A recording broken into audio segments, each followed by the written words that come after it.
مجید میں ان ناموں کو اس طرح بیان کیا گیا ہے کہ هو اللہ الذی لا الہ الا هو الملک القدوس السلام المؤمن المحیمن العزیز الجبار المتکبر سبحان اللہ عما یشرکون.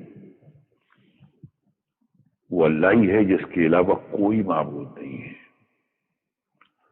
یہ لفظ ہمارے بھائیوں کو سمجھنا بہت ضروری ہے کہ دنیا میں عبادت، کسی کو ماننا، کسی سے کچھ مانگنا، کسی کے سامنے سر جھکانا، وہ صرف اللہ کے لیے ہے کہ اللہ نے اپنے لیے مخصوص کر دیا ہے. تو آپ کوئی ایسا کام مت کیجئے عبادت کا جو کہ صرف اللہ کے لیے مخصوص ہے. اگر آپ نے کوئی ایسا کام کیا جو عبادت میں آپ اللہ کے لیے کرتے ہیں تو آپ اس کے ساتھ کسی کو شریک کرتے ہیں اور اسی کو شرک کہتے ہیں. تو کبھی مت کیجیے گا سر، کوئی کتنا بھی بڑا ہو.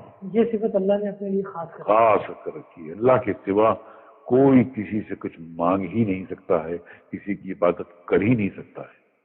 یہ کیونکہ یہ آپ کو پہلی بار جو کلمہ میں پڑھایا گیا اس میں بھی گیا لا الہ الا اللہ محمد رسول اللہ، کہ دنیا میں اس پورے آپ کی زندگی میں کوئی عبادت کے لائق ہے ہی نہیں.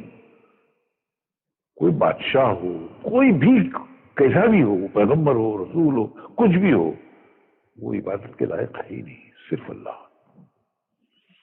یہ مخصوص ہے اللہ کے لیے.